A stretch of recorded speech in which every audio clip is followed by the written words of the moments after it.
प्रवेश केला, जर आपल्याला आपले जर कर्म चुकले नसते, सौभाग्य आपलं सर्वांचं की आपण चुकलो.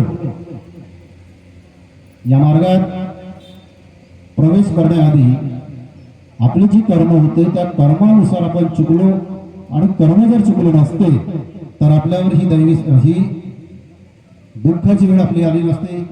आणि दुःखाच्या वेळेस आलं म्हणून आपण या मार्गात प्रवेश केला. म्हणजे आपल्याला सुखासोबत दुःखाची जोड अत्यंत आवश्यकता असते.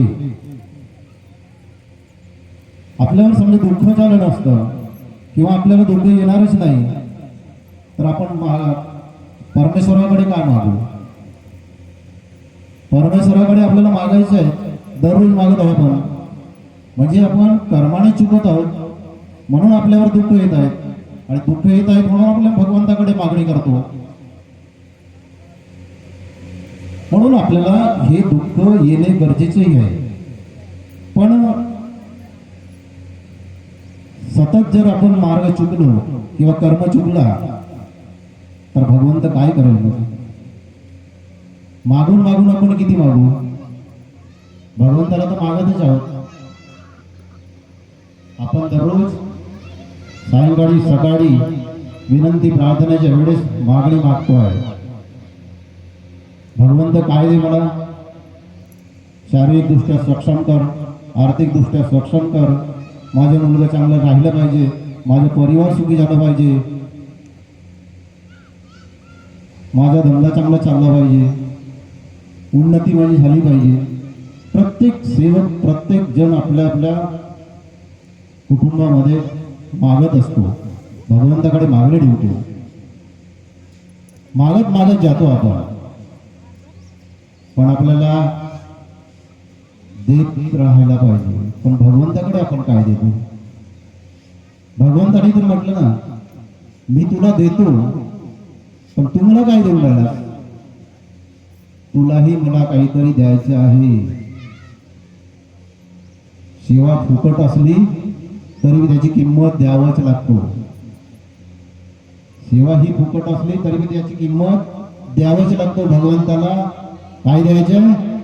सत्य, मर्यादा, प्रेमाचं शुद्ध आचरण द्यावंच लागेल. काय म्हणतो मी? द्यावंच लागेल. न दिल्यास कर्माने चुकलं तर त्याचं दुःख भोगावंच लागेल. भगवंत आपल्याला सोडणार तर कर्म आपल्याला सोडणार नाही, लक्षात ठेवायचं. भगवंताकडे आपण दररोज माफी मागतो, योग मागतो, भगवंत आपल्याला माफ करून घेतो. तो कर्म मात्र आपल्याला माफ करणार नाही. तो कर्माचे फळ आपल्याला भोगावंच लागेल. ज्याचे कर्म चांगलं तो चांगला, ज्याचे कर्म वाईट तो वाईट होऊन झाल्याशिवाय राहणार नाही. या मार्गात आपण प्रवेश केला कुणासाठी? कुटुंबासाठी. माझे कुटुंब सजलं पाहिजे. हे मानव मंदिर सजावणं आहे ना, आपल्या सिम्बॉल मध्ये लिहिलेलं मानव मंदिर सजावणं आहे.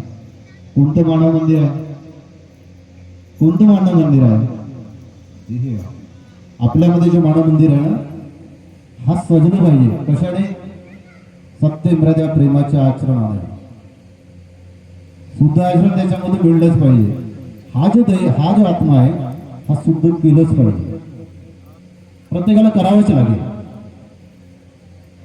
आपण नाम मात्र इथे येऊन बसू, मी नाम मात्र इथे येऊन बरवळतो, पण मी जर खरोखरच वागत नसेल, माझी जर वागणूक चांगली नसेल तर त्याला काही अर्थ राहणार नाही. कुटुंब कसं वागतो, मुलं बाळ कसे वागतात, हे याच्याकडे लक्ष देण्याचे काम पती आणि पत्नीचे असतो. तुम्हाला कोणी सांगणार नाही. मार्गदर्शक तेवढेच करतील. मार्गदर्शक किंवा सेवक, ज्येष्ठ सेवक हे पदाधिकारी कोणीच देव नाही.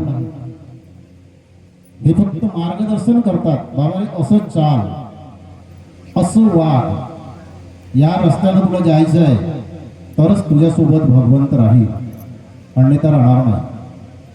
पण त्या हिशोबानं आपल्याला ते कार्य करायचे आहे.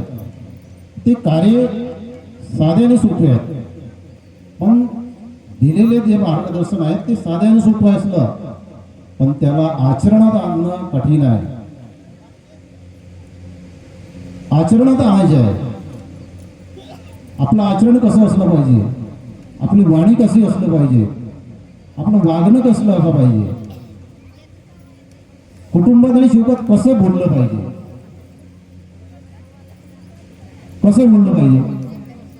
पती पत्नी असतात दोन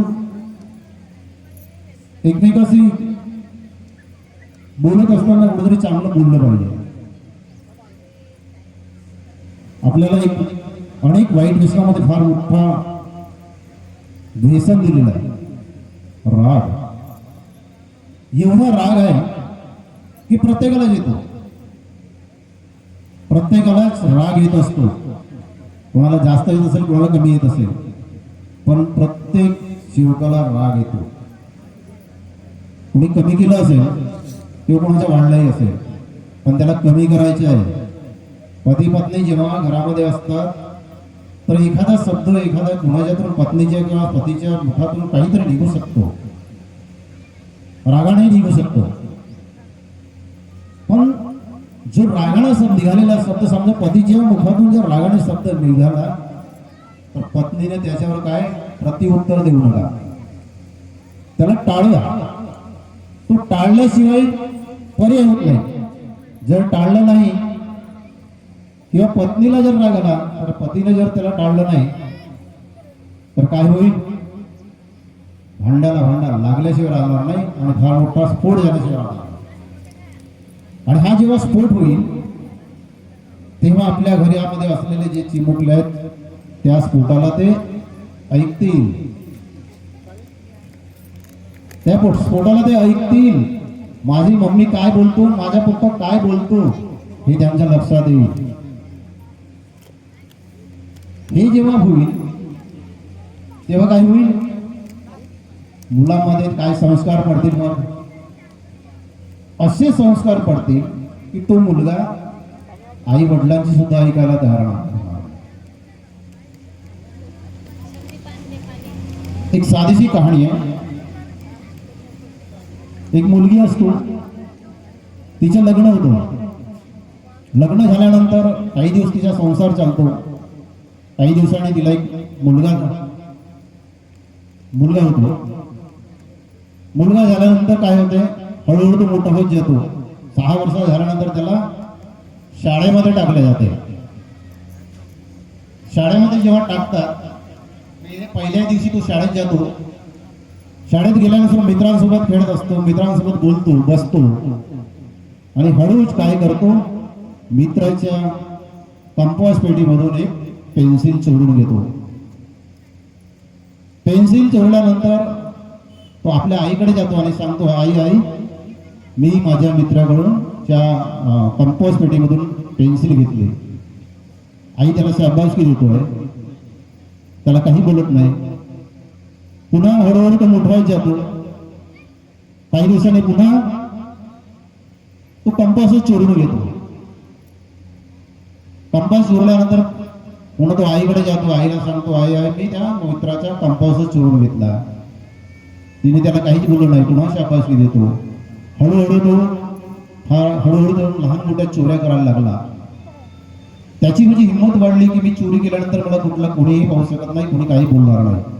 हळूहळू तो मोठा एक अट्टल चोर बनला. काही दिवस एके दिवशी काय केलं त्याने, बँकेवर दरोडा टाकला. बँकेमध्ये काय असतात, सोने चांदी पैसा असतो. बँक लुटायला गेला. बँक लुटायला गेल्यानंतर तिथले कर्मचारी घाबरले, काही इकडे तिकडे पळाले आणि तिथल्यापैकी एका कर्मचाऱ्याने पोलिसला फोन केला. पोलिसला फोन केल्यानंतर पोलीस त्या ठिकाणी आले आणि त्याला पकडलं. त्याला घेऊन गेले. त्याची केस चालली. हळूहळू न्यायाधीशाने एक दिवस त्याला न्याय दिला. त्याला फाशीची शिक्षा ठोठावली. फाशीची शिक्षा ठोठावल्यानंतर फाशीचा दिवस मुकरर करण्यात आला. ज्या दिवशी त्याला फाशी द्यायची आहे त्याच्या काही आदल्या दिवशी त्याला विचारण्यात आलं, तुझी अंतिम इच्छा काय? त्याने म्हटलं की मला माझ्या आईला भेटायचं आहे, मला माझ्या आईला भेटायचं आहे. तेव्हा त्या पोलिसांनी त्याच्या आईला निरोप पाठवला. जेव्हा तिला निरोप भेटला, जेव्हा तिला निरोप मिळाला, तेव्हा तिला असं वाटलं, माझा मुलगा एवढा मोठा चोर, त्यांनी कुठेतरी सोने चांदी लपवली असेल, म्हणून तो मला सांगायला बोलवतोय. म्हणून ती हसत हसत त्याला भेटायला गेली. जेव्हा त्याच्या जवळ ती गेली, तेव्हा धडकन त्याने आपल्या हाताने तिच्या गालावर एक थापड मारली आणि रडून म्हणाला, काय म्हणाला? म्हणजे त्यावेळेस पोलिसांनी विचारलं, अरे तुझी आई आहे, कशाला मारलास? त्यावेळेस त्याने उत्तर दिलं, ही जर थापड मी जशी मारली, ज्या दिवशी मी पेन्सिल चोरलो त्या दिवशी तिने जर मला मारली असती, तर आज एवढा मोठा अट्टल चोर झालो नसतो आणि मला फाशीची शिक्षा झाली नसती. म्हणजे आपल्याला काय करायचं आहे? मुलांना जागवायचं आहे, मुलांना शिकवायचं आहे, संस्कार द्यायचे आहे. संस्कारच हे आपलं सर्वच काही संपत्ती आहे. कोणाकडे दारू आहे, कोणाकडे किती पैसा आहे, तुमच्याकडे किती बंगले आहेत, किती संपत्ती आहे तुमच्याकडे, किती कार आहे, किती मोटार गाडी आहे, किती सोनं चांदी आहे, तुम्हाला कोण विचारणार आहे? तुमच्या कुणीतरी भाऊबंद किंवा तुमच्या कुणीतरी मित्र वगैरे, मैत्रिणी वगैरे तुम्हाला विचारणार? काय विचारलं एवढे विचारणार आहेत? नाही विचारू शकणार. काय विचारतील? अगं ताई, तुझ्याकडे किती मुलं आहेत? दादा, तुझ्याकडे किती मुलं आहेत आणि ते काय करतात? तेव्हा आपण काय सांगू? खरोखरच आपलं संस्कारी जर मुलं असतील तर आपण छातीठोकपणे सांगू शकतो की आपलं मुलं चांगल्या व्यवस्थित आहेत, चांगल्या पदावर आहेत, किंवा चांगलं काम करतात, चांगले दुकान चालवतात, संस्कार त्यांच्यामध्ये चांगलं वळण आहेत, असं पण सांगू शकतो. पण ज्याच्याकडे संस्कारच दिलं नाही तर काय सांगून आपण? आपल्याला खालीच मान टाकावं लागेल. काय करावं लागेल? खालीच मान टाकावं लागेल. कितीही संपत्तीचा माणूस असला, कितीही संपत्तीचा व्यक्ती असला, पण ज्याच्याकडे संस्कारच नाही तर असलेली संपत्ती पूर्णपणे तो धुळीस मिळवून टाकेल. म्हणजे आपल्याला या मार्गात आपल्याला सर्व फार मोठी संपत्ती आपल्याजवळ आहे. मुलं, एवढी मोठी मुलं आहेत की त्याला आपल्याला घडवायचं आहे. कुंभार मातीला जेव्हा आकार देतो तेव्हा त्याचं कुठंतरी भांड बनतो. तो आकार आपल्याला आपल्या मुलांना द्यायचा आहे. आकार कसं द्यायचं हे आपल्यावर आहे. मानते की बाबा जोगदेवजींनी ही दैवी शक्तीचा जो प्रसाद आपल्यापर्यंत पोहोचवला, आता तो प्रसाद प्रत्येकाला दिला बाबाने. घेतलं कसं हे तुमच्या आमच्यावर आहे. तुम्ही कसं घेतलं, मी कसं घेतलं हे तुमच्या आमच्यावर आहे. हे केव्हा लक्षात येईल? जेव्हा आपलं कर्मचार चांगले होतील, जेव्हा आपण त्या कर्माने असं वागू, तेव्हा लक्षात येईल की आपण ती प्रसाद कशी घेतली, ती प्रसाद तुम्ही कसं घेतलं. प्रत्येकाला तर सारखं वाटून दिलं बाबाने, पण ती घेण्याची पद्धत आपल्याला माहित पाहिजे, कसं घ्यायचं. निव्वळ या मार्गात प्रवेश केला म्हणजे झालं असं नाही. सकाळची विनंती म्हटलं, सायंकाळची प्रार्थना म्हटलं म्हणजे मी या मार्गात प्रवेश केला, माझ्या खूप समाधानी आहे असं नाही. काहीतरी पाहायचं आहे. माझ्या कुटुंबाला दुरुस्ती कशी होईल, माझे कुटुंब दुःखातून मुक्तता तर मिळाली. या दिवशी आपण सन्मानी मार्गदर्शकाच्या मार्गदर्शनातून जे 3 दिवसाचे किंवा 7 दिवसाचे कार्य मिळालं, त्या दिवसापासून तुमचे दुःख दूर बंद झालं, म्हणजे दुःख दूर होणं सुरू झालं. म्हणजे त्या दिवशी आपल्याला इच्छानुसार भोजन मिळालं. त्याच दिवशी मग हळूहळू आपल्या ज्या इच्छा वाढत जातात, प्रत्येकाच्या इच्छा वाढत जातात. मग त्या इच्छा पूर्ती करण्यासाठी जी बाबाने दिलेली प्रसाद आहे तिचा उपयोग करता आला पाहिजे. तिचा उपयोग आपल्याला कुटुंबात आणि शिवकात करता आला पाहिजे. कसं करायचं? सत्य, मर्यादा, प्रेमाचे आचरण शिवकात आणि कुटुंबात आणि शिवकात केलंच पाहिजे. मग हे मिळेल कुठं? अधिकचा अनुभव मिळण्यासाठी महान त्यागी बाबा जोगदेवजींनी ही चर्चा बैठक आयोजित केली आहे. ही चर्चा बैठक आयोजित केली आहे. ती मावशी झोपत आहे. ती चर्चा बैठकीला काय म्हणून माहित नाही, काय घेणार आहे. म्हणजे आपण या बैठकीमध्ये बसतो, एक चित्त एक लक्ष भगवंताकडे असलं पाहिजे. एक चित्त एक लक्ष भगवंताकडे असलं पाहिजे, तेव्हा कुठे आपल्याला मिळेल. आपला प्रयत्न असला पाहिजे, मी काहीतरी घेतलं पाहिजे, काहीतरी घेतलं पाहिजे, मिळवता आलं पाहिजे, मला इथून काहीतरी शिकवून जायचं. फार मोठं सुंदर मार्गदर्शन टेबरे बाईने केलं. काय घेऊन जायचं तिथून, काय शिकलो आपण, हे शिकण्यासाठी आहे आपल्याला. हे काय आपल्याला शिकण्याचा मंच. महंतगी बाबा जमदेवजींनी शिकण्यासाठीच ही चर्चा बैठक आयोजित केली. जर चर्चा बैठक आयोजित केली नसती तर आपल्याला काय समजलं असतं. मार्गदर्शक साहेब तुमच्या घरी आलं असतं की असं कर रे बाबा, तसे कर रे बाबा म्हणून काही झालं नसतं, शिकलोच नसतो आपण. म्हणून शिकण्यासाठी या बैठकीची अत्यंत आवश्यकता आहे. या बैठकीची आवश्यकता आहे. म्हणून सर्वांनी शिकलं पाहिजे, शिकण्याचा प्रयत्न करायला पाहिजे. विनंती प्रार्थना करतो. विनंतीमध्ये काय दिलंय आणि प्रार्थनेमध्ये काय दिलंय. प्रार्थनेमध्ये 4 तत्व 3 शब्द आणि 5 नियम आहेत. फक्त प्रार्थना म्हटलं म्हणजे झालं नाही, त्याचा अर्थ समजला पाहिजे, तत्वाचा अर्थ समजला पाहिजे, शब्दाचा अर्थ समजला पाहिजे. आणि 5 नियम. 5 नियम कुठं पाळायचं, ही गृहस्थी उंच आणण्यासाठी ती दिलं आहे आपल्याला. आपली गृहस्थी उंच आणायची आहे. कारण बाबाने म्हटलंय, माझा सेवक दुखी कष्टी आणि गरीब राहू शकत नाही. मग देगावरी पंगावरी होईल का, असं होणार नाही. त्यासाठी कर्म करावं लागतील आणि नियमाचे पालन करावं लागेल, तेव्हाच कुठं आपल्याला मिळेल. ते घेण्याचे प्रयत्न आपण करा. माझं परिवर्तन झालं पाहिजे. अनेकात असताना दुःखी होतो, मार्गात प्रवेश केला म्हणजे माझा परिवर्तन झालं. माझे कुटुंब नव्याने कुटुंब दुरुस्त झालं, नवीन कुटुंब झालं. बाबांनी म्हटलं की जुने विचार बंद करायचे आहे. ज्या दिवशी मार्गात आलो त्या दिवशीपासून आपले जुने विचार बंद झालं. तेव्हापासून आपलं कुटुंब परिवर्तन झालं. पण त्याच्यासाठी काय म्हणायला पाहिजे, या मार्गात प्रवेश केल्यानंतर विश्वास बसला पाहिजे आपला. विश्वास जर बसला नाही तर काय होईल, मन भटकत राहील. मन भटकू देऊ नका. मन भटकलं तर विश्वास तुटला. विश्वास तुटू देऊ नका. विश्वास भगवंताकडे ठेवा. निश्चित आपला यश मिळेल, निश्चितच मिळेल. म्हणून प्रत्येकाने या मार्गात प्रवेश केल्यानंतरही जर काही लोक दुःखी आहेत, सुखी झाल्यानंतरही दुःखी आहेत. का म्हणून, कारण आपल्यासारखा आपण नवभवन पूर्ण केला म्हणजे आपण सेवक कोण म्हणलो, मार्गदर्शकापेक्षा किंवा एखाद्या शिवकाईपेक्षा किंवा बाबापेक्षाही मोठा झालो आपण. बाबापेक्षाही मोठं होऊन जातो.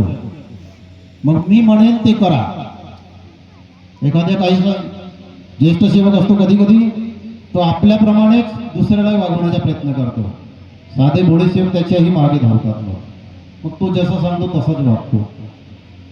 अरे बाबांनी म्हटलंय, काय म्हटलंय, माझ्यानंतर मंडळ, आणि मंडळ जो आदेश देईल त्याप्रमाणे वागणं करणे गरजेचं आहे. माझ्यानंतर मंडळ, आणि आपण काय म्हणतो, मी मंडळाच्या आदेशाचं, बाबाच्या आदेशाचं वेळोवेळी पालन करेन.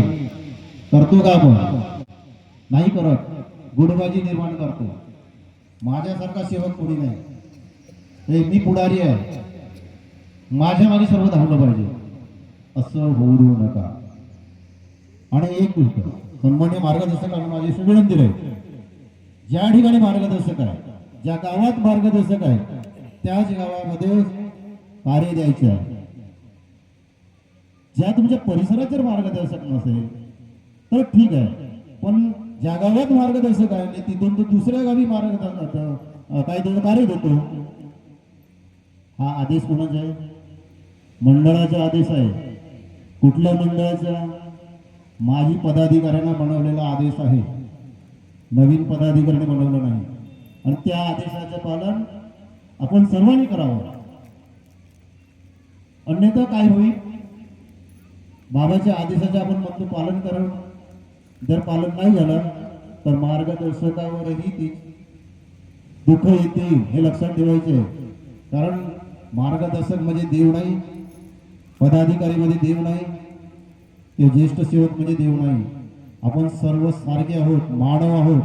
आणि आपण सर्वजण म्हणतो की बाबाच्या आदेशाचे पालन करतो, करेन.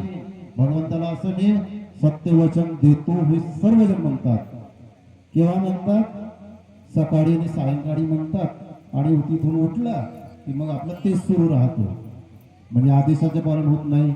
मग आदेशाचे पालन होत नाही म्हणजे कर्म चुकलं. कर्म चुकलं म्हणजे येणारे दुःख तुमच्यावर येतील, आमच्यावर येतील. म्हणून प्रत्येकाने याच्याकडे लक्ष द्यायचे आहे. सर्वांनी त्याकडे लक्ष द्या. आदेश सर्वांसाठी आहे. अन्यथा मंडळ असं आता मी बोलू शकणार नाही, काय करणार, पण ते आपल्या कर्मावर आहे. म्हणून सर्व पदाधिकाऱ्यांनी म्हणजे मार्गदर्शकांना माझी विनंती आहे की मंडळाच्या आदेशाचे पालन करा. मी करण्याचा प्रयत्न करेन असे मी सत्यवचन देतो आणि मी माझे दोन शब्द पूर्ण करतो. सर्वांना माझा नमस्कार.